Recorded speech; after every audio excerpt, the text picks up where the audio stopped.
Welcome to the pod focusing on the aftermath and recovery from the devastating Palisades fires of January 2025. Journalist Joel Pollack, entrepreneur Oren Ezra, and technology expert Ron Goldschmidt serve up to the moment vital news and information, discuss the ongoing recovery efforts, and introduce us to the individuals and trades who are playing key roles in rebuilding our cherished communities. We're diving into the deep end and learning quickly how we can move forward together. We know the pain because we're living real-time news, stories, resources, and insights on the ongoing recovery effort. Buckle up. We're three homeless guys.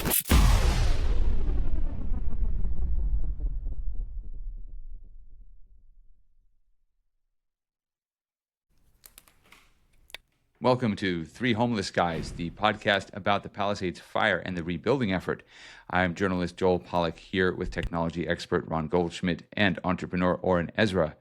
And we are launching a second season of the podcast, which focuses on the Palisades and the rebuilding effort, but will also take us further afield into broader issues, because we do believe our community should not be defined by its worst day, but should also take in the broad sweep of individuals and issues that are important to any community. So we're going to be talking about the fire and the rebuild, but we're also going to be talking about anything from music to sports to world affairs, and we will continue to weigh in with updates about the fire and the rebuilding effort, but we will also share our perspective as three homeless guys who have been through this experience. And one of the things we'd like to do as we launch this second season is to talk about our own life experiences, where we are from, and how those shape our view on the fire and what to do about it. And Ron is from Canada, Oren is from Israel, and I am from South Africa originally, and all of us are here. I grew up in the Chicago area before eventually making my way out here to California. But all of these experiences have affected us. And I would even say, guys, that the Chicago experience has shaped my view of fires, given that Chicago had a great fire in the late 19th century that dominated my childhood in terms of historical memory.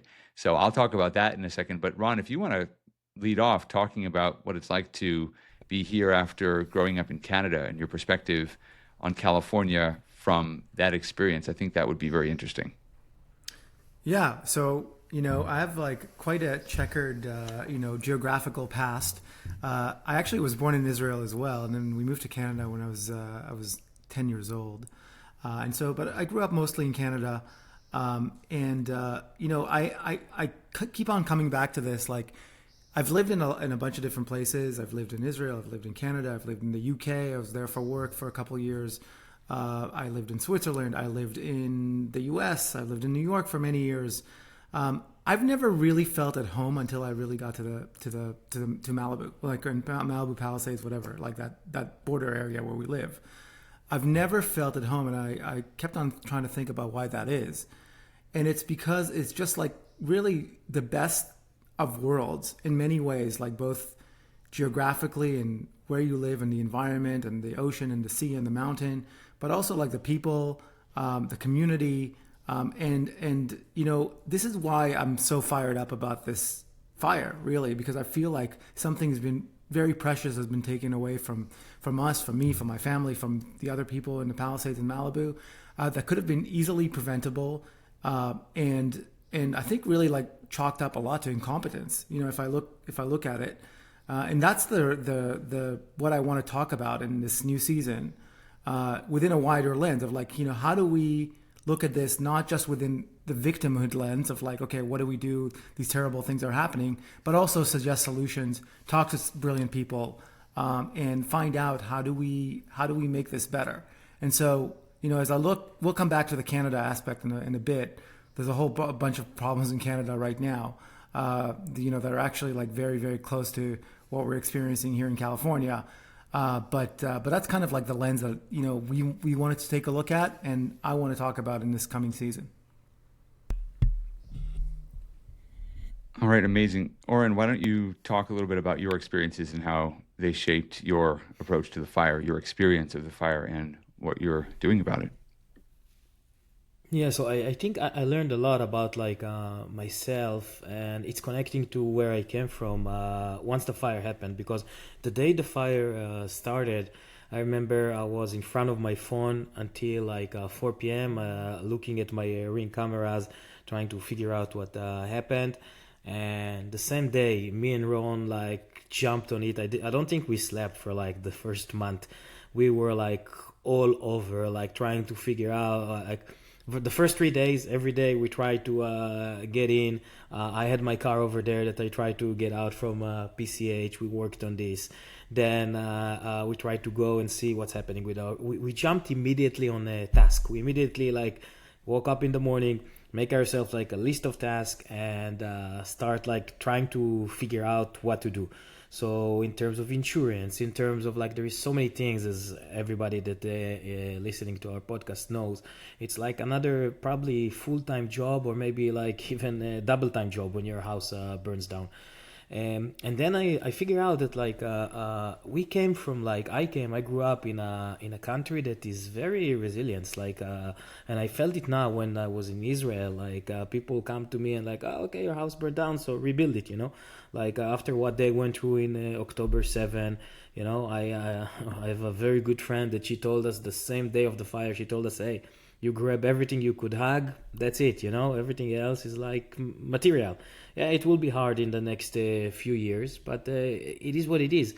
And while we're going through this, we're watching the TV series, the not Yellowstone, that 1926, I think. And it's about like how the first immigrant came over here and like went on the land, and they had to rebuild, and the resilience, and like how hard it is and how adaptive you need to be. And I kind of feel like this right now. I feel like that because I came from like a country that you grow up in these situations all the time. You don't know what will happen. You're always like have to. You have a lot of every business you want to do. It's very small over there, and you have to be like the best by far in order to be successful. Over here in the US, the reason why I came here is like it's the land of opportunity. That's when I landed over here in 2002. I came with like a helmet and a jacket to get a motorcycle and to go down to South America. That's why I came. And immediately I had like so many opportunities opened up to me that like I stayed. I just stayed and like started a business, moved from one business to another business, did like a lot of different things. And my feeling lately is that I'm here in California. I cannot talk about like more than that, and I'm in a very regulated industry. So my feeling is that it's becoming harder and harder. It's becoming harder and harder to grow your business. It's becoming harder and harder to build. Like I'm sure that if we had less red tapes, we will be able to basically build way quicker, way more efficient, way cheaper. But with all the red tapes that we have on us right now, I think everybody I talked to from the Palisade went through this stage of like total disaster, and now everybody is like ready to be like the pioneers that going on the land and rebuilding the Palisade. Everybody is motivated. My fear is that with all the hard things that we need to go through, a lot of them will, I don't know, will sell. Look at the number of lots that are on the market for sale. Look at the numbers of how the numbers are dropping for the lots. So I know we had over here on the podcast people talking about, yeah, it would be great, but I think hopefully us can change something somehow. So we can really be the pioneers we want to be right now. Thanks, Oren. Well, let me talk a little bit about the places that have influenced me. I was born in South Africa in 1977. My family came to the United States when I was 8 weeks old. So aside from birth, essentially, I'm American, and I grew up in the Chicago suburbs. Let me talk about Chicago first. We used to love going to the Chicago Historical Society when I was a kid. And one of the most fascinating episodes in Chicago's history, in fact, the episode that defined the future of the city, was the Great Chicago Fire of 1871. And we all know the story of Mrs. O'Leary's cow, who allegedly kicked over a lantern, this in the era before electricity and electric wiring, when many of the city's buildings, and in fact many of the city's streets, were made out of wood or paved with wood. And instantly the city went up in flames and it was destroyed. The city was destroyed. It had been a booming town, a gateway to the West and to America's growing farmland. We now call it the heartland, but essentially the center of agricultural production in America, as well as the transportation hub that had emerged through the Civil War, connecting the East Coast with the interior, with all of the mineral resources, all of the industries, the West Coast, everything. And the city was destroyed. And it was rebuilt. It was rebuilt in 2 decades, and it was rebuilt much better than before. If you go to Chicago today, it remains a spectacularly beautiful city, at least downtown. The rest of the city, maybe not so much, but downtown Chicago is amazing. And one of the reasons it's so amazing is that they were able to start over. So for the first nearly half century of its existence, Chicago was a bustling Western boom town, haphazardly developed, all kinds of crazy buildings, no real building codes, no real design, some charming architecture to be sure, some of which survived. The water tower is the only real downtown structure that survived, but there were some elements that survived. So there wasn't a complete absence of artistry, but a lot of it was thrown together. And in the rebuild, Chicago had the benefit of a few things that it didn't have when it started out. One of those things was steel for construction. And I'm here in my energy-saving office. I'll get to that point in a minute. So the lights go out periodically if I don't wave my hands every once in a while. But Chicago had steel, and it was able to use steel for construction instead of just wood. This was in the era of the skyscraper beginning to develop, and it developed in the American Midwest. The other thing that Chicago had, and it's related to the skyscraper, is it had a generation of highly skilled architects. Louis Sullivan, Frank Lloyd Wright emerged in this context, Daniel Burnham, lots of people.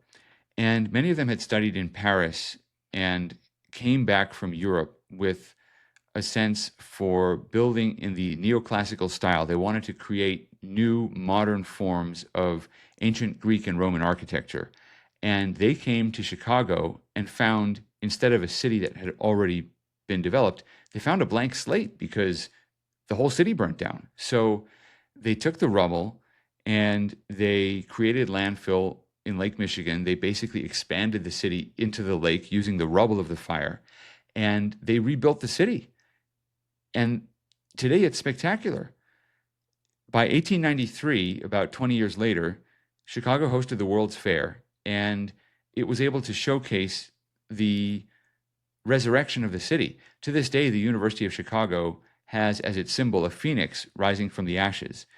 And you can go downtown to Chicago, you can visit the Field Museum, the Shedd Aquarium, and still see the remnants of that World's Fair. Most of those buildings were dismantled, but some of those old marble temples were kept in place. Soldier Field, which was built later where the Chicago Bears play, was also built in that neoclassical style. And even the skyscrapers themselves, although they look very different and they're modern and built with steel, not with marble, although there is a marble skyscraper as well, but most of them have elements of that neoclassical style. So to go to downtown Chicago is really to experience the rebirth of a city every time you visit, because you do pass through some old and dilapidated parts, some parts of the city that are newer but look much older, run down, because they were thrown together in a similar way, even though they're on a very nice grid pattern of streets that was developed later. But when you go to downtown Chicago, you really see how a city recovers from disaster, and recovers in a way that is so beautiful and that people in Chicago are so proud of to this day. So I grew up with that, and I was fascinated by Mrs. O'Leary's cow and the whole story. And as a child, the idea of escaping the fire was fascinating to me. So when the Palisades fire happened, to me, I was watching something that I had, in a sense, already been familiar with from my experience in Chicago and studying all that history. And to me, this is a story with a happy ending. It was something I felt from the very first day of the fire. And it was a weird, bizarre feeling because there's nothing happy about a fire that destroys your town. But I remember feeling, even at that moment, that our future was very bright. And that's what motivates me to believe in the future of the Pacific Palisades, because I've lived through this before. And not directly necessarily, but I've lived in a place where that history is etched on the collective memory. So I really believe that we can build our town better than it was, and we can retain the best of what we had. So there's that. The other part of it is my South African upbringing. And I had the opportunity to go back to South Africa after college. I had a fellowship to study for a year. And without getting too much into politics and the details of South African society, I had a transformative experience there. I was only going to stay for a year or 18 months. I ended up staying for almost 7 years. And I started working as a journalist there, and I started writing, and I became a speechwriter for a while. And South Africa today is in a much worse place than it should have been. It should have been much more successful. Now, of course, there's the miracle of 1994 when this society that was nearly involved in a racial civil war came together and had a reconciliation process, developed a new constitution. Nelson Mandela provided this incredible leadership. So, yes, on the one hand, South Africa is in a much better place than it could have been.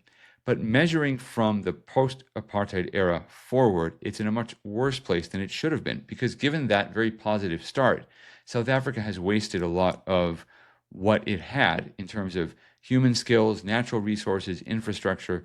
And if I could summarize the reason South Africa is struggling and perhaps failing, it's because of ideology coming before everything else. They put ideological goals that they believed in, almost with a kind of religious faith, ahead of practical things to make people's lives better. And those ideological goals are different than our ideological goals in California in some ways. There are some similarities. But my feeling about California, which I've come to embrace and love, and I've lived here for almost 15 years, my feeling about California is that we do the same thing, that we have these utopian goals in mind. And because we do that, we often overlook the practical needs of everyday people. So I want to share something with you that I was given that's not publicly available yet.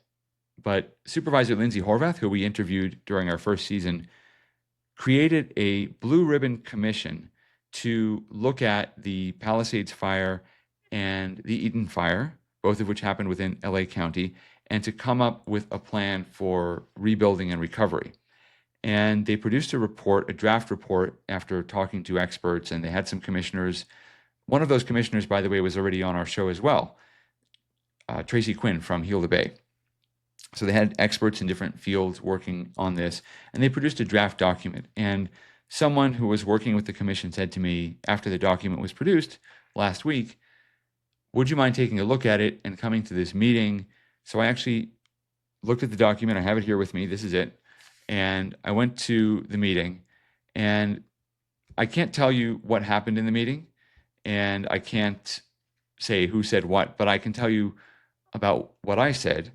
And just as an example of ideology overcoming practical needs, the title of the report here is, if you can see it in the camera, Climate Action and Fire Safe Recovery. Now, I have a degree in environmental science. That's actually my first degree. I don't necessarily share the same views as everybody else on climate change, but I tend to believe that if it's something that's happening, it's something we should plan for. And most of the things that we would do to make the Palisades better would also be good for the climate, good for the environment. Most things.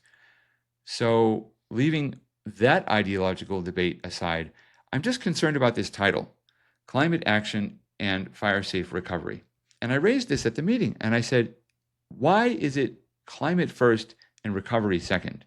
Because as a resident, what you're telling me with this title is that this big global issue of climate change, which our community cannot do very much about, even if we try our hardest.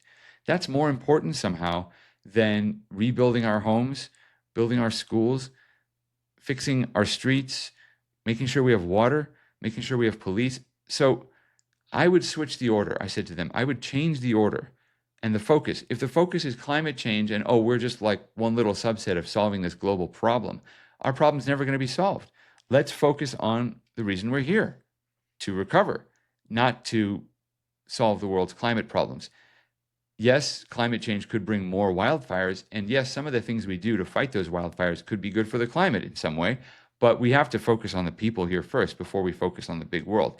And I think that's the problem in California, is that we are so focused on the utopian, beautiful world we want to create that we overlook the fact that people have everyday practical needs. And if you focus on this perfect vision, you often don't prepare for the everyday failures of every system. Even the best system will fail. And if you're not preparing for those failures, and we weren't prepared on January 7th, then you're going to have more disasters. So I would like to shift us away from these big global issues, which we all care a lot about in one way or another, to focusing, certainly on this podcast, focusing on how we can rebuild our community. And maybe some of the lessons that we learn as we rebuild will be applicable to the world at large.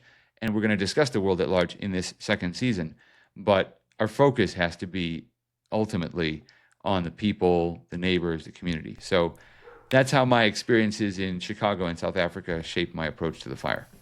And Joel, you mentioned the climate aspect of this.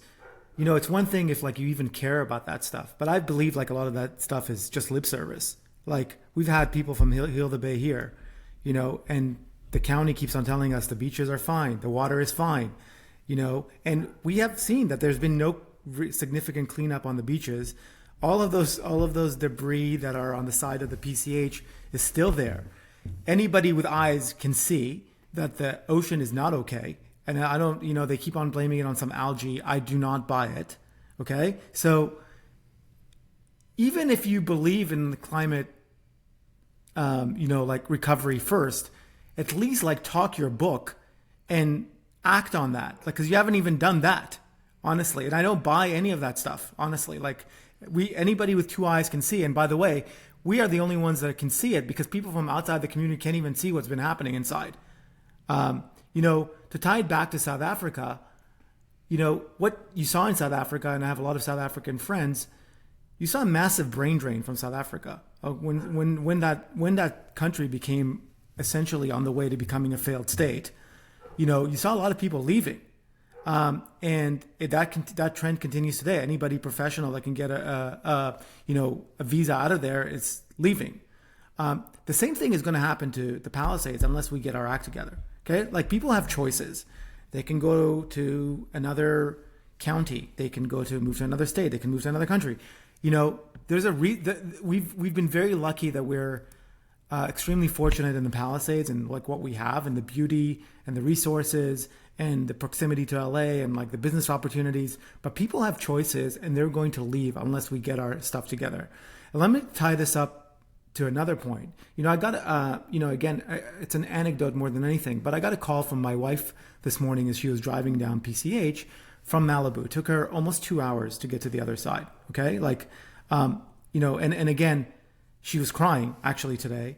She left home at 6:30 in the morning. It took her almost 2 hours to get the kids to school in Brentwood. That's a drive that should take 20.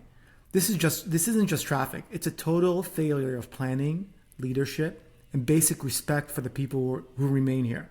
Okay, so you're driving down PCH, the crosswalk lights are flashing, so you stop, like you've been trained to, but now it's nonstop. Flashing lights, endless cones, 25 miles per hour speed limits. It's unnecessary, it's paralyzing, and it's not a return to normal, okay? It's time to get our stuff together because everywhere you look, there's just half done projects and really no policy. They've had 4 months now to figure this out. Every time we speak to anybody from the county, they're like, oh, you know, we're going to figure this out with Caltrans and the Army Corps. No, it's time to figure this stuff out, okay? I just got stopped again this week by a police officer,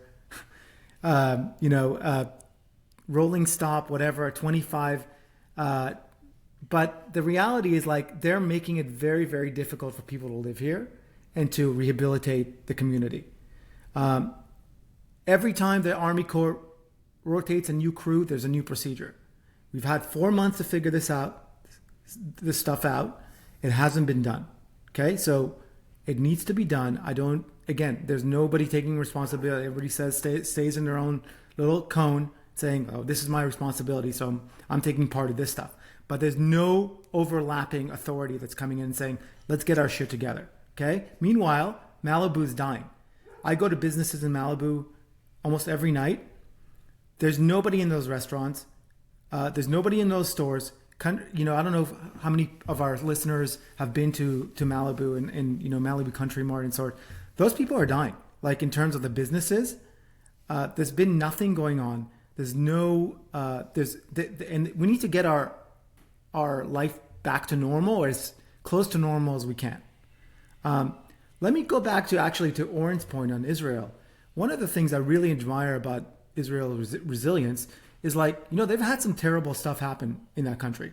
You go to Israel, and I've actually seen this with my own eyes. Like they've had in the 90s and the 2000s, like really terrible things happen, like bus bombings, suicide bombings, on terrorist acts on buses. You know what happens like 3 hours after a suicide bomb goes off on a bus in central Tel Aviv? And this is a gruesome scene, okay, with body parts, like people dying, very heavy stuff. 3-4 hours later, you come back, everything is back to normal. And that is that's a feature of like getting back and resiliency and making sure that we win and go back to normal. And that's the kind of like settler mentality I'd like to see here. We have not seen that. And so, people are blaming, people are saying like, we don't have a policy around this 4 months in. And I'm not blaming the police, but let's be honest, they seem to be more focused on writing tickets to people than protecting residents right now. It feels like we're chasing quotas for parking ticket or for speeding tickets instead of solving real problems.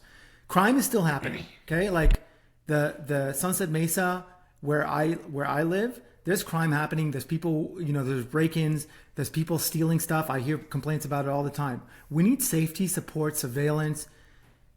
And here's the bottom line. We've had months to figure this out, and we still are not there. So we can no longer accept this. And this is what I want to talk about as we move forward, is like, how do we make a change in order to like be able to affect change, not just in our communities, but in California at large and the country at large. Oren, what do you feel about that, especially coming from Israel?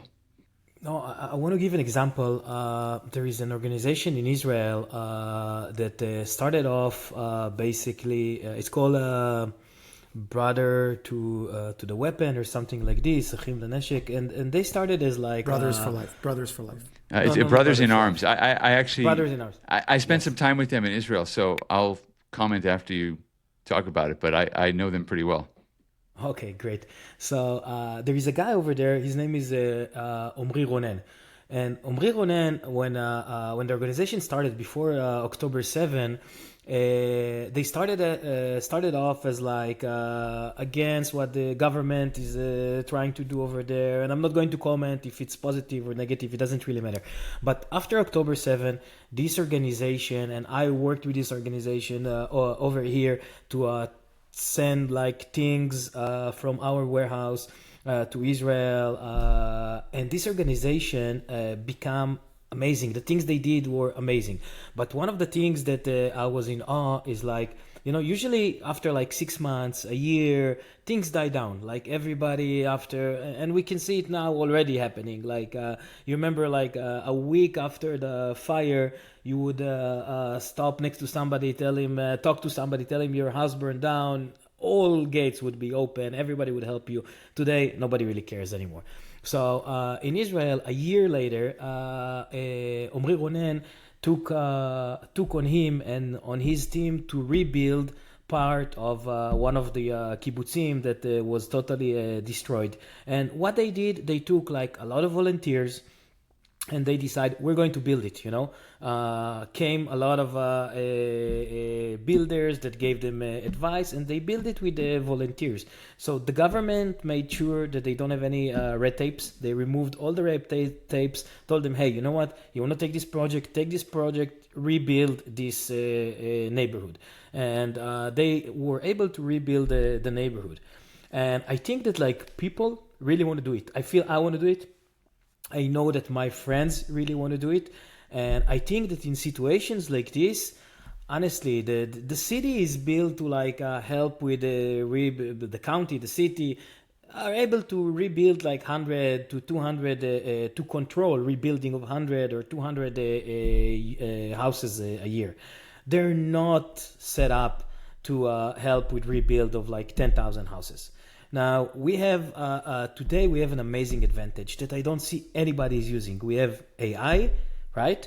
And Ron can talk about it probably a little bit more about how the construction industry have not moved like Ron. It probably moved backward, right, in terms of efficiency with technology. In terms of productivity growth, it's like an industry which actually had negative productivity growth over the last generation. It's one of the only ones. Where things are less productive now than they were 30, 40 years ago. Which is crazy to me. And again, if you're taking it back to Israel is a place of technology. We use a lot of technology. 23% of our GDP, I think, come from like startups, which is like crazy. The second, we're the number one in the world. The second one is the US, which is like 8%. But I think really that like, and again, I don't know even, Joel, you probably know like who can help us with this. But with using of technology, using the people that still has in them now the passion to rebuild, we can be like, look at Dubai. Look what they were able to do. Look at the Emirates. Look what they were able to do. Why are we going to look right now at like 5 to 10 years of rebuilding the Palisade? And even like I said last time, even in 5 years where they will be able to maybe build 70% of the houses, you still have 3,000 houses that are going to be rebuilt. It will be impossible to live over there. So I don't understand why we can't use technology, why we cannot remove a lot of these red tapes. And I think one of the things I would like to do in this season is to bring people that bring technology, bring AI, bring new ways of construction that can really help the city. The city just need to be open to it. I saw that, I think it's, I forgot which city in Texas. They brought all their permitting process under an AI system, Australian company that does everything with AI. So you submit your plans, AI check it, give you your like the correction that you need to do like on the spot. Today, I don't know if you know, but in Malibu, if you want to change like, let's say you just want to move one wall in your house, it will take you 2 to 3 months until you get like your permits. If you did everything perfect, just to get the first response, it will take you 2 to 3 months. So I think that something need to change, and I think examples like this of people that want to be pioneers, just like how they built Kfar Aza, people that want to be pioneers, people that want to do this, let them. I think part of the problem is that people are still going within the confines of like the system, right? And even like the bigger groups that are offering tremendous help, they're trying to do it within the confines of a government that's not working. Okay, so like until we get to a point where we are able to essentially take back power and circumvent the current systems for a rebuild, I think the rebuild will continue to be very slow. So, I think people have been very patient with this process, but I think the patience is running out. Like I know that 4 months in, there should be better systems, answers for all of these questions. And I think this is a word of warning to all the politicians, like even the ones that we like it's one thing to come on and say like nice things and, be a politician, which is like, make you feel like here's a warm bottle and like we're taking care of it. It's another thing to like really piss off a majority of your electorate, like to a point where they're like, they don't feel like you're their friend anymore and you're in the way of them of helping them. And I think that's what's going to happen unless things change really fast. So let me just react to some of that.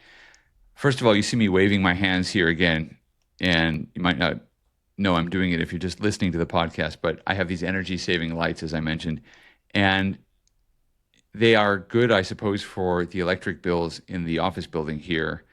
But again, it's ideology over practicality. Every other office is empty today. I'm the only one here. I can turn off all the other lights, but I have to wave my arms to keep my light on. It's just crazy. And it interrupts the podcast. It's not practical.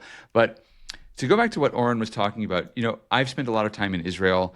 I'm an Orthodox Jewish person. I really care a lot about Israel. And after October 7th, I went to Israel many times to cover what was happening.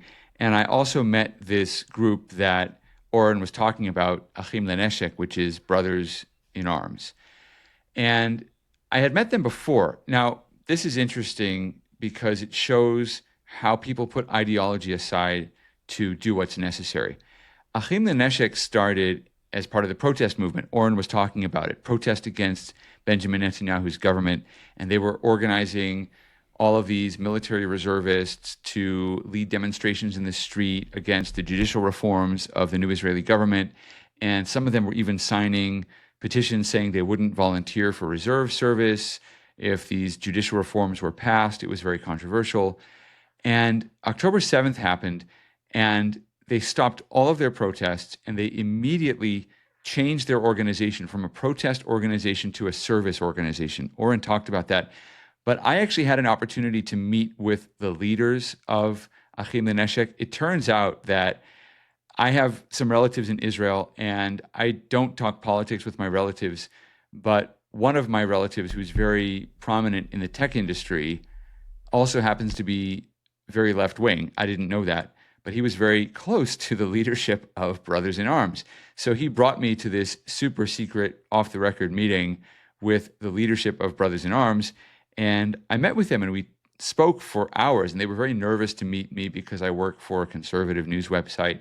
And so there was some mistrust initially, but we reached some common ground, and the leader of the movement showed me his diary from October 7th and showed me the exact time where he sent the message out to everybody in his movement, guys, stop the protests. Everybody who's a reservist, show up for duty. I know you weren't going to show up for duty because of the protest. Everybody show up. Everybody go to war if you have to go to war. And now we're shifting into volunteer activities. Who needs help? How can we provide medical assistance? What can we do to help the communities that have been attacked? And I volunteered with them, and I picked tomatoes on a farm near the Gaza border. And people came from all over Israel to help. Whatever your political views were, that was the organization suddenly that had the people in place to get the volunteer activities going. The government, Israelis will tell you, left and right, the government disappeared for a few weeks. They were in shock. They were busy organizing the war effort. They didn't know what to do after these terror attacks of October 7th. They weren't providing basic services. So these volunteers stepped up, and they provided the services, and they provided the human hands and feet and bodies to do agricultural tasks that could no longer be done because the foreign workers who work on some of these farms left the country, because many of these farms had been abandoned for a while, at least after the terror attacks, because they were in military zones. You couldn't go there.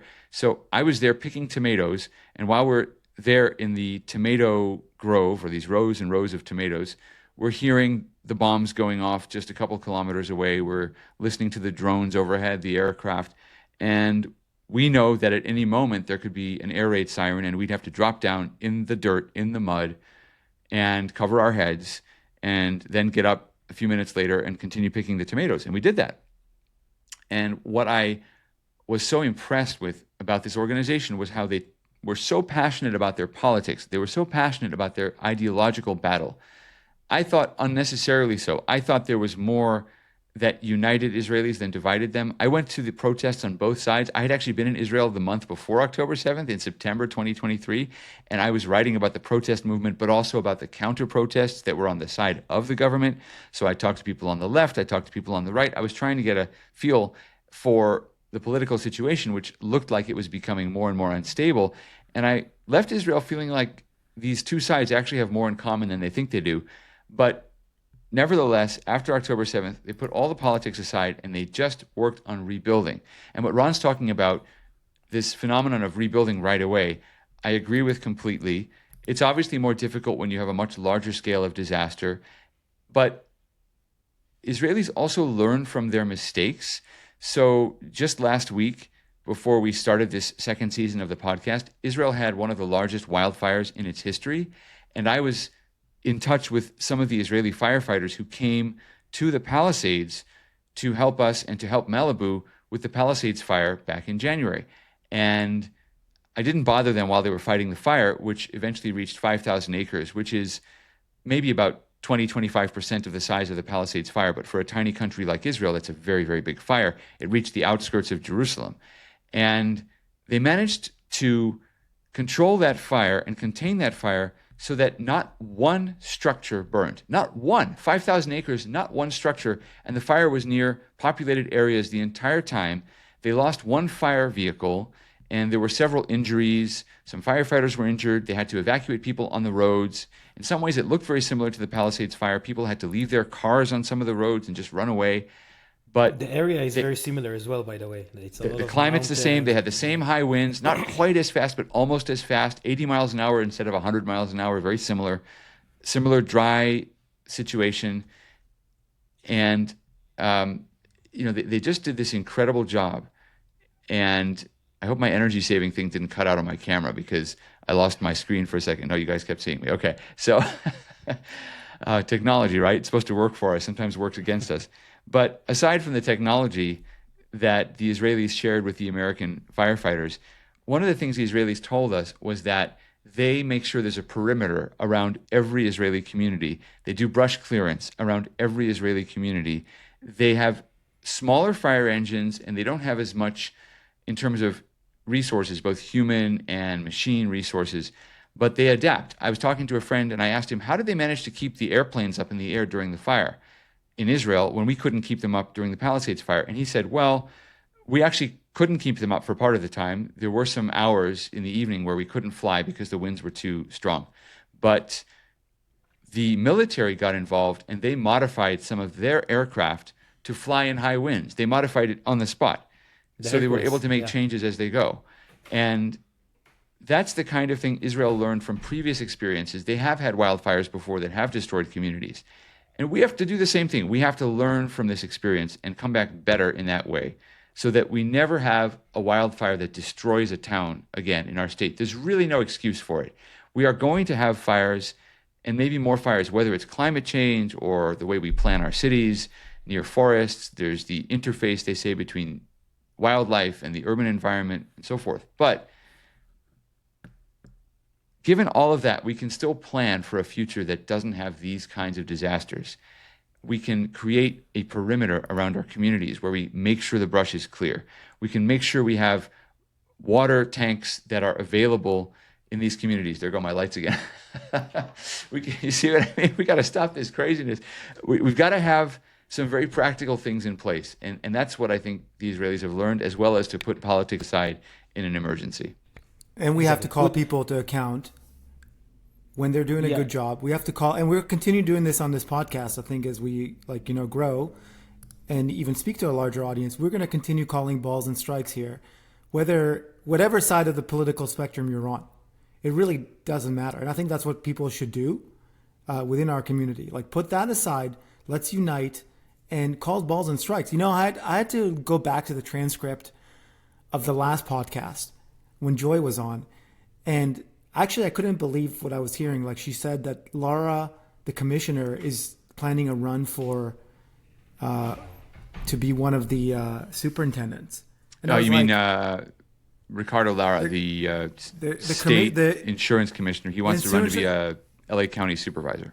I don't know if that's true or not, but if it is, it'd be the most spectacular failing up I've ever seen. And I don't think, in what other part of the world would this be acceptable, where a failing insurance commissioner on every realm that has no qualifications to be there in the first place, other than being a DEI hire, is like to go and not only get reelected in the last election, but to actually plan to fail up to become one of the superintendents. It's absolutely preposterous, and we should be calling this at every turn. And you know what? The scary thing is, like, I'm not sure he wouldn't get elected. Like, because people aren't aware of just the sheer incompetence that's happening at the political level, and they should wake up. We're going to highlight every time. We're going to call balls and strikes here, and hopefully, move the ball forward here on the rebuild. I think a very important point that we hardly discussed on it on the last podcast is that people that are moving out of the Palisades because everybody moved out, if they're changing their address, they won't be able to vote in this area. So we need to make sure that if you don't change your address, we need to be able to vote. Our voices need to be heard. And I honestly think that we need to start thinking of okay, who is the next people we're going to elect? If it's commissioner, if it's for the county, who is the next people that are we going to vote? There is some great people right there, right now, and they have the opportunity and they have an amazing opportunity to show that they're doing something, Until now, zero, nada. They failed, we didn't see anything. One of the things that we were talking about Israel, one of the things that happened after October 7, and Joel, the reason why you were able to go and volunteer is because they removed the red tape. You didn't need to go and get insurance, and a volunteer come and can help. Over here, it's impossible. I have again, I'll keep on bringing Gital as an example, but Gital wanted to help so many people. She wanted to help. She was able to do probably our houses for half of the price that we're going to end up paying for her. But nobody helped her, Nobody said, hey, you know what, you want to come in, you want to help, you're from the community, okay, we'll give you we'll help you with removing the debris, with permits, with this, with that. Nobody, only red tapes on whoever want to help building. There are some amazing people with amazing ideas, contractors that I talk to, and people with new technologies that are willing to give the technology for free to the cities, to the counties. But all these red tapes, people understand that they won't be able to go through this. And I think that one of the main things for us is to be able to remove these red tapes. I talked to people from the Woolsey fire, and it's crazy. They're still dealing. There is still people that are dealing with rebuilding 7 years later because the water pressure in their house is not according to code now. So fix it. This is the city of Malibu. Fix it for them. People need to rebuild their houses. So I think that need to be our focus. Who are the people that we want to put in place over there? Everybody that is listening to us, we need to really, really, really find the people that are going to help us. And right now, the people that are sitting on these seats, they have a couple of years to prove to us that they can make a change. If not, we will have to make a change. We'll have to find the people that can sit over there and can make the change. Well, I think that's going to be an important part of the discussion, especially with the elections coming up in 2026. And again, our focus isn't going to be partisan. We're not going to come into this as Democrats or Republicans, although I don't mind telling everyone I am a Republican, I'm a conservative Republican, but I find that my neighbors don't care anymore, and I don't care that people are left-wing Democrats. I have been working very well. I mean, Joy Chen, you mentioned, Ron, when she came on the show, she's a Democrat, and when I was talking to her before the show, she made clear that she was a Democrat. I said, that's okay, I'm a Republican. She said, that's okay, we're all in this together. And I think that we really have found, unfortunately, through tragedy, we really have found something that crosses the partisan boundaries. So we're not going to be partisan, but we are going to be political, because that's the essence of democracy, is to participate in our own self-government and elect the candidates who can lead us to a better place. And that is political, and we don't have to be apologetic about that. 100%. Yes, and we hope that people come along on this journey with us as we try to uncover more information about our situation within the larger context. All right, so this is a brief introduction to the second season of Three Homeless Guys, but we are very excited to be continuing, and we're very excited about where all of this is going. We are going to be talking about issues on a bigger scale, but always grounding it in the foundations of the Pacific Palisades, the Palisades fire, the rebuilding effort, and reaching out to broader horizons. As you've heard on this first episode of the new season, we're talking about the world as well as about the Pacific Palisades. And, we do have a hike that is unfortunately still scorched at the moment, but there's a hike up to the top of Pacific Palisades called Top of the World. So maybe this is really the view from the top of the world. We are using our own experience as a lens on everything else. So we invite you to be part of that journey. If you want to give us any feedback, we're at pod@threehomelessguys.com. And of course, our website is threehomelessguys.com. Please like and subscribe if you're watching on YouTube. Spread the word.